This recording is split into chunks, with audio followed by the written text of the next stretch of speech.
E aí, pessoal, beleza? Vamos aí começar mais uma aula. E essa é uma aula especial. Vocês veem que a gente está com um estranho fundo branco. É uma experiência que eu estou fazendo aqui com o Powtoon. Cada semana vocês veem que eu tento alguma coisa diferente para ver o que vira. Vamos ver o que vai virar nesse daqui, né? Essa é uma aula especial, até porque é uma aula em que converge tanto as aulas de info quanto as de ADM em um mesmo autor. Para vocês terem uma ideia, desde o começo do ano, cada turma tem seguido um itinerário de filosofia diferente. O pessoal de ADM tem visto aí o desenvolvimento e formação da consciência e do inconsciente, e o pessoal de info tem visto o desenvolvimento das teorias da ciência e da capacidade de conhecimento, que a gente chama de epistemologia em filosofia.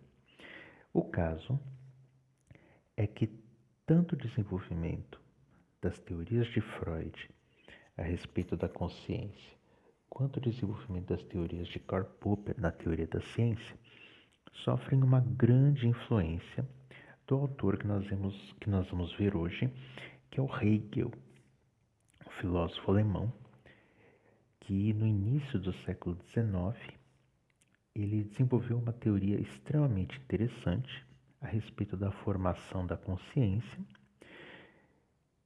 em que ele concebe o desenvolvimento da ciência e da capacidade de conhecer como parte do desenvolvimento do ser humano e como parte do desenvolvimento dessa própria consciência, né? Então daí o motivo das aulas estarem convergindo no mesmo autor hoje.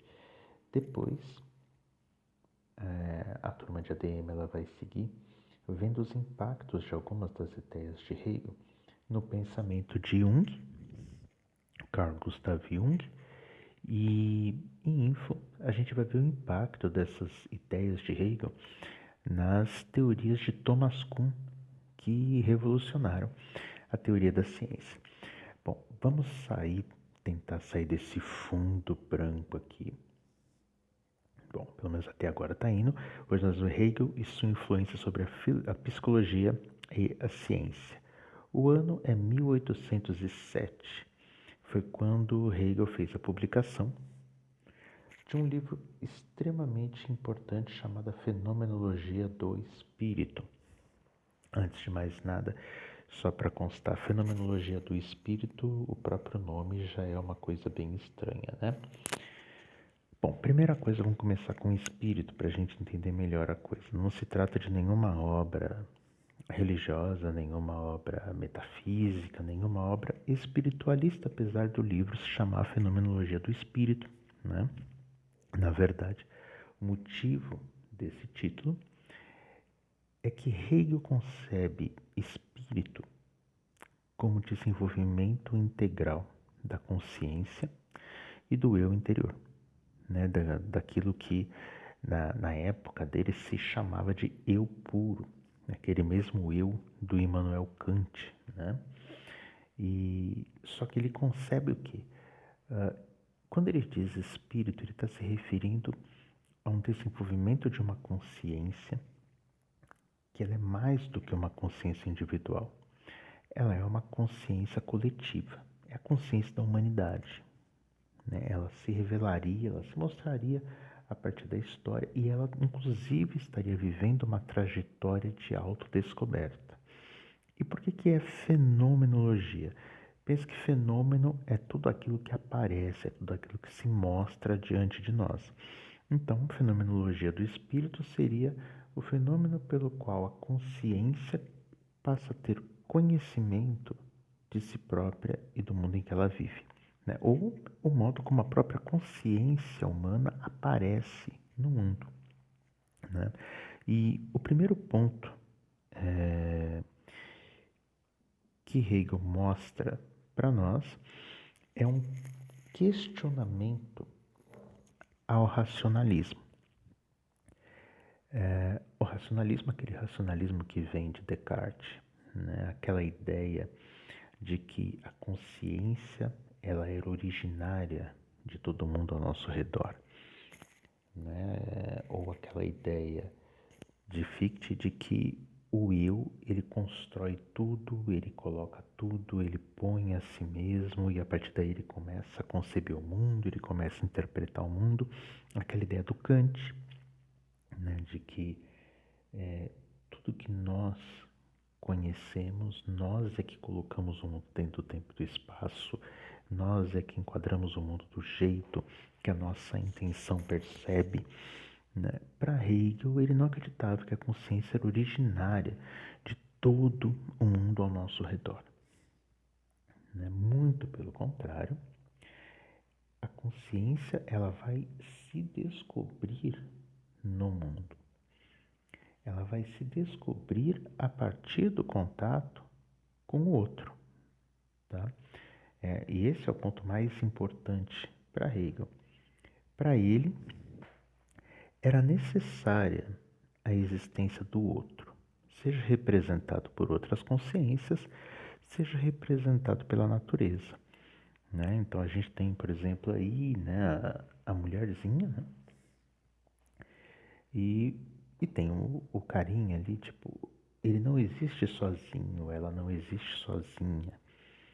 Né? Para que a consciência se conheça, ela precisa ter a existência do outro, e esse outro, ele tanto pode ser representado por uma pessoa que passa por você, como pode ser representado pela própria natureza ao redor, seja na forma da cidade, seja na forma de árvore, seja na forma do que for. Né? O fato é que tudo aquilo com o qual você não se identifica é algo externo a você, ou é algo externo à sua consciência. Então ela percebe sempre como algo fora dela. Né? Tanto que tem alguns estudos em psicologia, por exemplo, eles dizem que para o bebê, ele leva um bom tempo para perceber que as pessoas externas a ele não são parte dele, principalmente os pais. Para ele é como se os pais fossem meio que uma extensão, braços que chegam mais longe, pernas que chegam mais longe, porque transportam ele, levam ele para lá e para cá, alimentam ele. Então ele leva um tempo para se perceber como alguém separado dos pais, né? Alguém separado das pessoas que estão ali ao redor. E isso é uma coisa bem interessante, se a gente parar para pensar, né? Porque mesmo nós, muitas vezes a gente usa pessoas para que elas façam coisas que nós queremos como se elas fossem extensões nossas. Isso para Hegel seria o que? A nossa consciência se estendendo, se desdobrando no mundo e tentando usar as pessoas e as coisas ao nosso redor para agirem conforme o nosso querer. Então, por exemplo, o uso que nós fazemos da natureza, né? Modificar a natureza, transformar a natureza em cidades, criar utensílios, objetos, tecnologia. Veja que todas essas coisas elas são extensões de nós. São extensões da nossa consciência, extensões da nossa vontade, extensões daquilo que a gente tem como vontade, como desejo. Né? E a gente usa as coisas ao nosso redor nesse sentido. Né? Então, para Hegel, era necessária a existência do outro, seja representado por outras consciências, seja representado pela natureza ao nosso redor. Certo? Dado esse ponto, né, fundamental em Hegel, a partir da existência do outro, a formação da consciência ela ganha movimento em 3 formas distintas. Primeiro, ser em si, a consciência voltada em si mesma. Essa é sempre a primeira etapa do movimento. Isso em filosofia a gente diz que é uma consciência solipsista. O que é uma consciência solipsista? É uma consciência que gira ao redor de si mesma. Né? Imagina, por exemplo, o Sol. O Sol ele gira ao redor de si mesmo. Um movimento de rotação ali. E ainda os planetas ainda giram ao redor dele. Né? Então, uma consciência solipsista é uma consciência que ela se vê como o centro de todas as coisas. e as outras coisas como extensões dela, né? Então é o ser em si.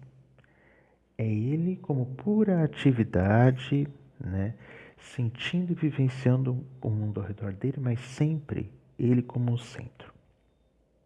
O segundo movimento só é possível porque nós temos a existência do outro, que é o ser fora de si. É a consciência que se volta para o outro, né? Então, a partir do momento que eu tenho o outro, que eu tenho alguma coisa que resiste, que eu tenho alguma coisa que confronta, a partir desse momento, o ser percebe que existe um outro.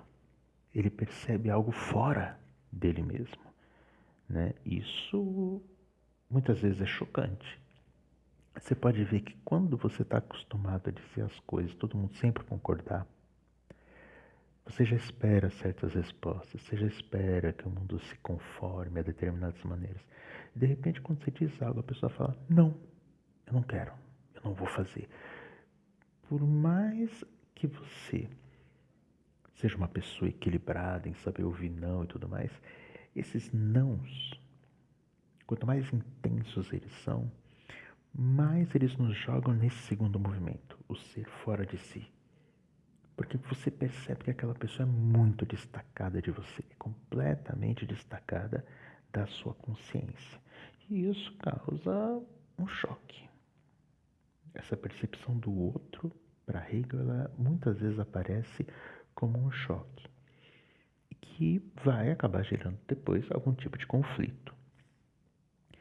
E esse conflito ele nos leva para o terceiro movimento, que é o retorno a si. Após esse momento, né, desse conflito, a consciência ela retorna a si a partir da reflexão. Esse retorno a si, a consciência nunca está do mesmo jeito que ela estava antes. Ou seja, como ela era no primeiro movimento, que era um ser em si. Ela retorna a si, mas quando ela retorna a si, ela passou por uma experiência, ela passou por esse processo de reflexão e ela mudou. Em termos de experiência de vida, a gente costuma dizer que a pessoa ficou mais experiente, a pessoa está mais vivida, que a pessoa amadureceu, né? Esse amadurecimento não é só um amadurecimento físico, é um amadurecimento da consciência em termos de percepção dela própria. Ela cresceu de alguma forma a partir daquele confronto que ela teve com o ser fora de si, que seria a consciência do outro, certo? Então, nós temos esses três movimentos que eles são fundamentais dentro das ideias de Hegel. Esse movimento triádico da consciência, ela se dá em três momentos. O primeiro desses momentos, acho que eu pausei aqui, isso. O primeiro desses momentos é a tese. O que é a tese? A tese é uma posição de pura afirmação. Então, veja que assim, aquele momento da consciência como ser em si, esse ser em si, quando ele se lança no mundo, ele se lança como uma pura afirmação, seja dele mesmo, né, como um rapaz tudo feliz ali, sozinho, ele é o dono do mundo. É a tese, é uma afirmação. Quando você tem uma ideia sobre o mundo, ou você tem uma opinião sobre o mundo, tua opinião é uma tese. É uma tese. Eu acho que os dinossauros nunca existiram. É uma tese. Uma outra tese, não, os dinossauros existiram. Veja que não tive nada que confrontasse. Você pode estar pensando, mas é lógico que os dinossauros existiram. Ou você pode estar pensando, é claro que eles nunca existiram. Não importa.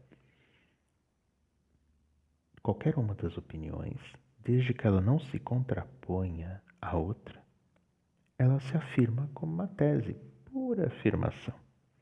O rapazinho ali, ele acredita que ele é o dono do mundo. Pura tese, as opiniões dele todas se realizam na cabeça dele, né? Maravilhoso. Só que nós temos o segundo movimento, a antítese. Antítese é quando essas duas opiniões contrárias, essas duas consciências contrárias, essas duas pessoas que na verdade não são iguais, elas se colocam uma diante da outra. Então nós temos o que? Uma polaridade. Eu quero ir para a esquerda, eu quero ir para a direita, mas a esquerda é muito melhor. Quem disse? A direita que é muito melhor. Polaridade. Separação, contrariedade. Né? Então, o resultado disso é essa tensão que a gente está vendo nesses dois casais, esse casalzinho que está aí, né? Os dois estão ali discutindo, né? Os dinossauros existem, não existe coisíssima nenhuma. Veja que enquanto eles estavam sozinhos, a opinião deles era pura afirmação e ninguém e nada no mundo contradizia. Talvez eles até pudessem se perguntar, mas será que é mesmo? Mas até então também ninguém se contraporia a esse questionamento. Agora, quando você coloca dois, enquanto eles concordam, um reforça a mesma tese, um reforça a mesma posição, o outro reforça a mesma opinião, tá tudo bem. O problema é quando ocorre uma discordância, quando a tese de um é contraposta com a antítese do outro, quando a opinião de um é contraposta com a opinião de outro, quando a existência de um se entra em conflito com a existência do outro. Isso só pode ser resolvido para Hegel mediante um terceiro movimento, que é quando eles vão parar de discutir e vai chegar um terceiro elemento na história, que é a síntese. Na síntese, o conflito anterior só vai poder ser resolvido mediante ela, a síntese, porque ela vai superar a contradição, envolvendo os opostos em um contexto maior. Veja que toda síntese ela é um processo de generalização colocado pela consciência para resolver os problemas do conflito entre tese e antítese. Né? Então estão lá os dois, é melhor ir para a esquerda, eu prefiro ir para a direita, eu quero ir para a cidade, eu prefiro ficar aqui no bosque, não sei o quê. Chega um terceiro e diz, veja, vocês podem dividir o tempo, vocês podem ficar meia hora aqui, depois meia hora na cidade. Uau! Um terceiro elemento que fez a síntese das duas coisas, né? Que resolveu o problema. Então veja que no nosso exemplo aqui, a síntese ela só acontece porque chegou um terceiro. E esse terceiro chamou a atenção dos outros dois para uma possibilidade maior, que conciliasse aqueles dois. Né? Isso acontece quando você apresenta uma ideia que ela comporta duas ideias opostas, ou que ela concilia as duas existências e coloca elas uma do lado da outra. Isso às vezes acontece, pensa por exemplo, quando dois irmãos entram em conflito um com o outro. E aí estão lá naquela discussão, igual a gente viu no bloco anterior. E aí chega um dos pais. Veja que o pai, ou a mãe, ou o tutor, o que for, ele já tem por si só uma cara de síntese. O que é a cara de síntese? É aquela pessoa que não está no mesmo nível de igualdade que os outros dois, então ele vai chegar para acabar com a discussão. Né? Então ele chega, ou ele vai resolver dando uma enorme bronca e aí acabou com a ideia dos dois, fez a síntese para pior, ou ele vai fazer a síntese para melhor, ele vai propor um acordo entre as duas partes para que todo mundo ganhe. Os dois ficam contentes e aí, por sua vez, o conflito ele foi resolvido ou ele foi amortecido por meio daquela síntese realizada. O caso é que houve uma evolução. Tipo, os dois ali, eles não vão brigar mais porque eles chegaram num consenso. Toda síntese, ela produz um consenso, porque a síntese, ela é uma generalização, ela é um salto. Ela muda o nível da discussão. Por que ela muda o nível? Porque ela amplia a visão. Duas coisas, duas pessoas, duas ideias, elas entram em conflito quando elas estão no mesmo patamar. Quando você coloca isso num patamar mais alto, elas parecem coisas pequenas. E muitas vezes as duas podem estar erradas, as duas podem estar certas, elas não necessariamente se excluem, elas podem se complementar, elas podem ser divididas em tempos diferentes. Como a gente já viu muito em ciência, né? Veja, por exemplo, a matemática de Euclides, ela não funciona no espaço em viagens espaciais a grandes velocidades. Albert Einstein contradisse a matemática euclidiana. Isso invalidou a matemática euclidiana? Não. Ela funciona muito bem no planeta Terra. Mas quando você vai lá para fora, ela é alterada por força da aceleração contínua, por força de altas velocidades, altas distâncias e a distorção do tempo e espaço da relatividade entre eles. Não há relatividade entre tempo e espaço no planeta Terra. Mas quando você cobre uma distância muito grande espacial, essa compensação ela vai existir. Então veja, são ideias contraditórias. Matemática euclidiana, matemática não euclidiana, ou a matemática da relatividade. Mas elas não são excludentes. Quando você olha num plano maior, você vê que as duas têm lugar para existir. Portanto, isto é um movimento de síntese dentro de uma ideia científica, tá? Uma vez colocados esses três pontos, esses três movimentos, que eles marcam aqueles três pontos da consciência, nós temos o quê? Aquilo que Hegel vai chamar de superação, ou Aufheben. Esse movimento que leva a consciência do ser em si para ser fora de si e depois retorna a si.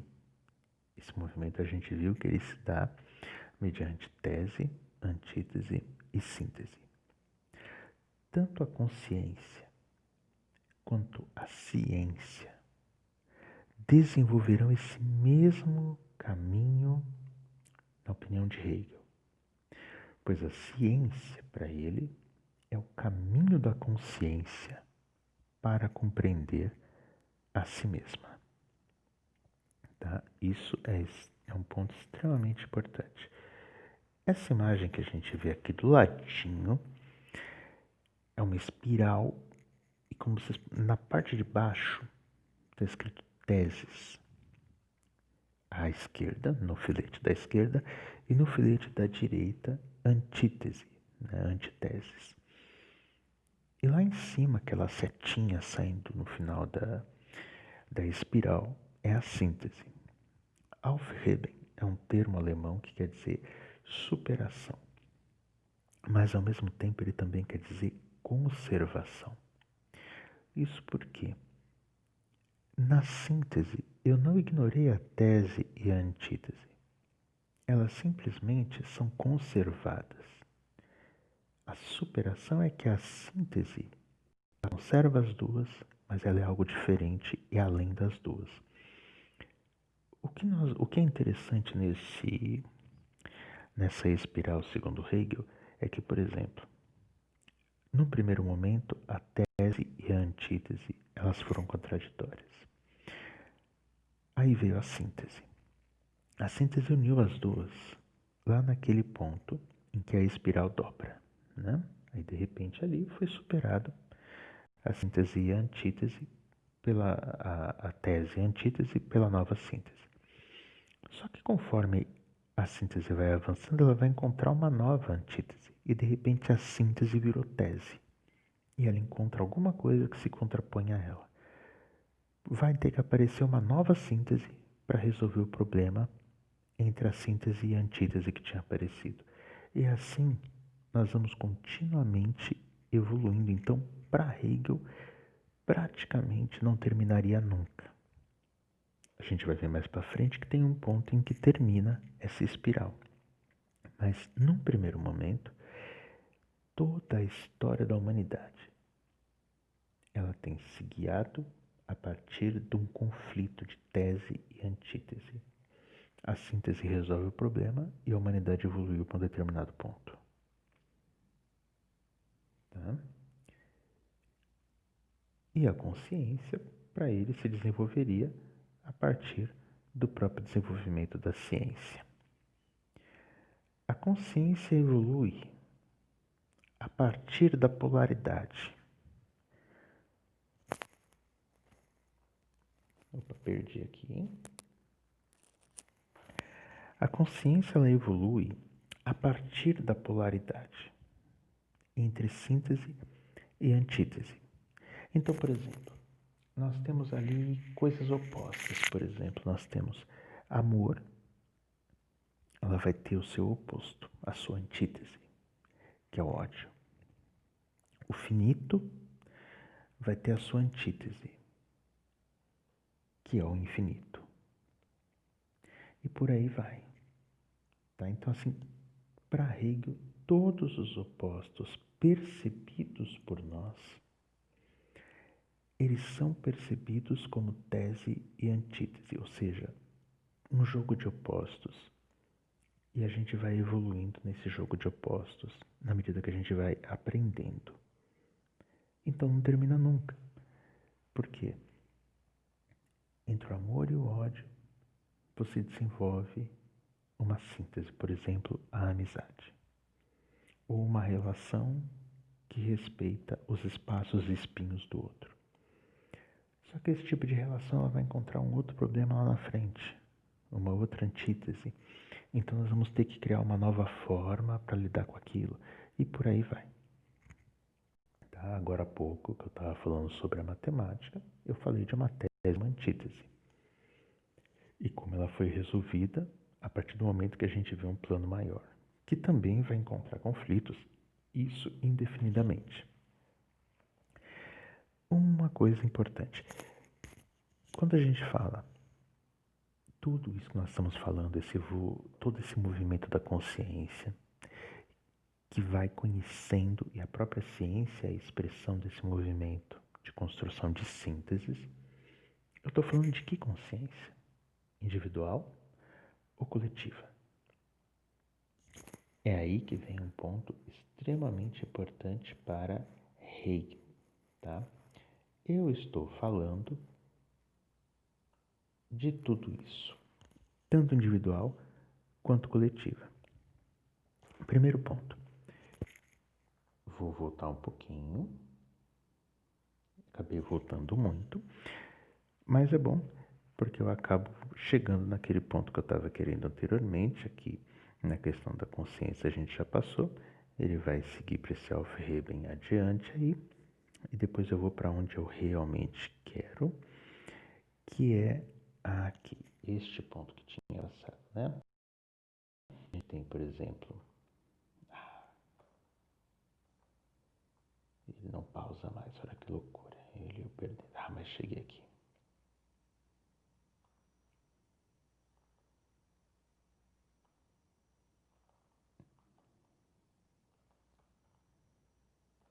Olha atrás, eu estou sendo totalmente atraiçoado por isto. Agora sim, mas não é aqui que eu quero ficar.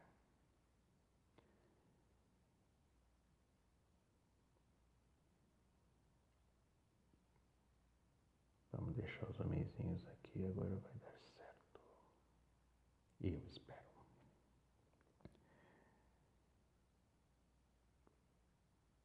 Lá estão eles todos nervosos novamente. E lá vem a síntese novamente. Agora tudo voltou a funcionar aqui muito bem.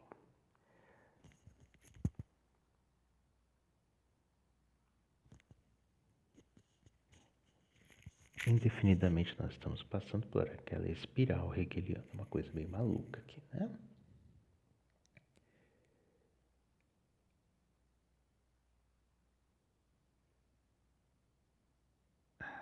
Olha só, agora ele responde. Como eu estava dizendo, a consciência evolui a partir da polaridade, dos conflitos com a alteridade, com o outro. Por exemplo, a semelhança vai se contrapor à dessemelhança. O finito vai se contrapor ao infinito e assim vai, como eu já tinha falado antes a respeito, por exemplo, da matemática, do amor e do ódio e tudo mais. O desenvolvimento da consciência individual e coletiva. Vamos ver se ele parou. Agora sim. Primeiro, as figuras evolutivas descritas por Hegel, elas são uma travessia, tanto do indivíduo quanto do coletivo. Então, tudo isso que a gente tem falado, sobre todo esse processo que eu passei umas 500 vezes aqui, todas elas refletem o quê? Ao mesmo tempo que é uma consciência individual, a minha, a sua, de qualquer outro, também é uma consciência coletiva que se move. O indivíduo, ele influencia o espírito do povo, que Hegel chamava de Volksgeist. Volk é povo, Geist espírito, espírito do povo. Então veja, o indivíduo em cada ação, em cada expressão, ele influencia o espírito do povo. O espírito do povo, lembrando aí que espírito a gente está falando de consciência, mas já é uma consciência coletiva, essa consciência, esse espírito do povo, ele vai influenciar a consciência do mundo, o espírito do mundo, Weltgeist.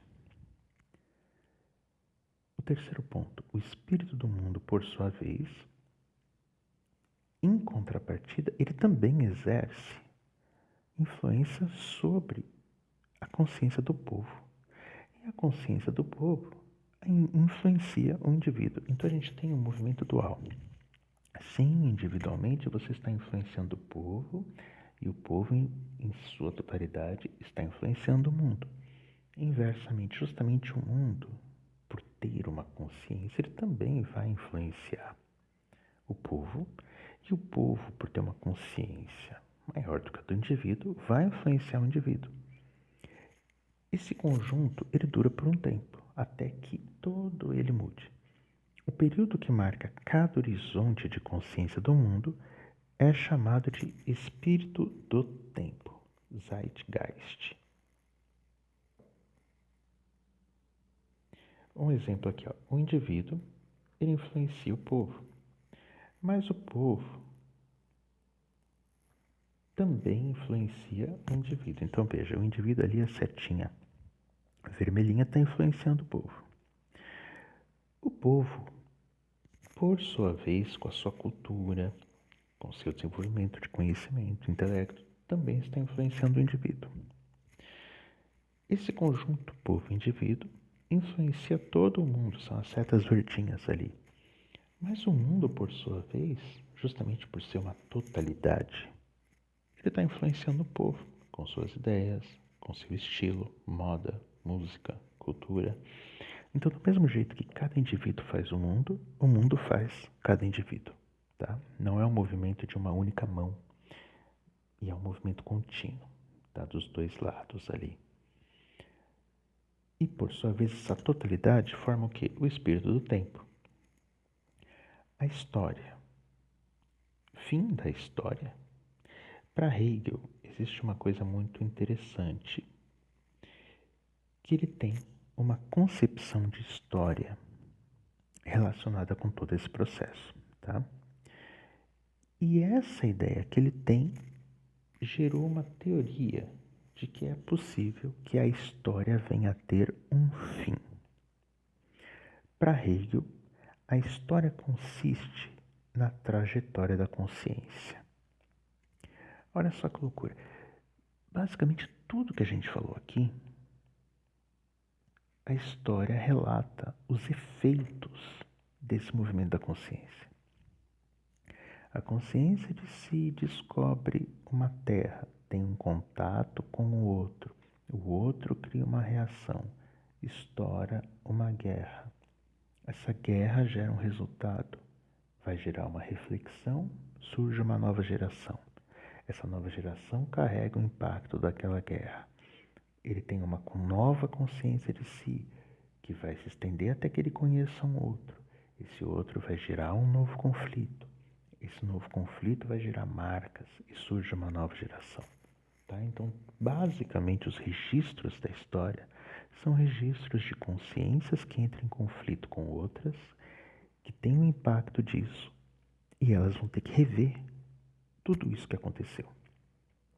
A multiplicidade de informações, o crescimento contínuo de conhecimento e teorias do conhecimento são resultado da atividade da consciência nessa espiral que a gente viu ali que gera o Aufheben, né? Deixa eu dar uma pausa aqui, tentando pelo menos não vai. Ai, deixa. A consciência ela evolui a partir dos conflitos e da resolução dos mesmos. Enquanto houver conflitos, haverá evolução e, portanto, haverá história. Veja, se a história é o relato da evolução dessa consciência conhecendo a si mesma, dentro daquela espiral que a gente viu, então, enquanto houver conflito, haverá história, porque vai haver evolução e vai haver, portanto, o relato de tudo isso. O problema é que para Hegel existem para Hegel existem 6 estágios evolutivos da consciência. Primeiro, é a consciência no sentido estrito. Segundo, é a autoconsciência. Terceiro, é a razão. Quarto, é o espírito. 5, é a religião. 6, é o saber absoluto. Então veja, consciência é aquela fase em que o homem não possuía nem linguagem, mas ele tinha aquela visão dele no mundo. Autoconsciência é quando ele começa a se confrontar com a existência de si mesmo, quando ele percebe a si mesmo, o que ele é, como ele é, as capacidades dele, e ele vai se confrontando com isso, ele vai gerando autoconsciência. A razão é quando ele entra em contato com o outro, e desse contato com o outro, com o mundo, ele vai encontrando desafios, ele tem que desenvolver a capacidade de razão para gerar aquelas sínteses e conseguir seguir adiante e amenizando todos os conflitos. Espírito é quando essa consciência dele se percebe como parte de um todo, de uma comunidade, de um grupo. E aí essa consciência se torna aquilo que Hegel chama de espírito, que a gente já viu, que é uma consciência coletiva. Religião é quando ele busca colocar essa consciência humana em contato com uma consciência divina. Então a gente tem toda a história das religiões que acontece em paralelo a toda essa história do próprio desenvolvimento da razão. E por último, o saber absoluto, que é quando o homem consegue unificar todo esse processo num conhecimento científico que seja universal. O saber absoluto é um saber universal, em que o homem se vê completamente integrado com tudo ao redor dele. Não chegamos nisso ainda, mas para Hegel todos os elementos necessários já estão aqui. O homem, o conflito com o outro, a integração com o outro, o desenvolvimento da razão, a existência da religião e a existência da ciência. Para ele todos os ingredientes já estão. A gente só precisa conseguir levar tudo isso ao ponto máximo. Quando a gente conseguir isso, não haverá mais nada para aparecer como antítese. E não havendo mais nada para aparecer como antítese, eu não tenho mais conflito. Não havendo mais conflito, eu tenho o fim da história. Quando a consciência atingir o último estágio, não haverá mais antítese que se coloca diante dela. A consciência se torna consciência absoluta. Muito bem. chegaremos nisso. Muitos pensaram que o processo de globalização, ao criar uma cultura única, ao criar uma economia global, ao criar um governo cada vez mais integrado, tenderia a esse fim da história. Mas como a gente pode ver muito bem, não é isso que aconteceu. Mais movimentos estão acontecendo, a globalização tem recuado e a própria globalização nunca teve esse caráter unitário. Muito pelo contrário, ela também trabalhou uma grande diversidade, uma grande heterogeneidade. E isso, pelo visto, demonstra que a ideia de Hegel ainda precisará caminhar muito para de repente chegar nesse ponto que nós chamamos de fim da história. E, se não foi o fim da história, vai ser o fim da nossa aula, que aliás foi um pouquinho conturbada, porque vocês viram que o Pauton me deu um banho aqui e eu tive que ir e voltar 300.000 vezes, mas nada como testar novas ferramentas, certo, pessoal? É isso e continuamos na próxima aula.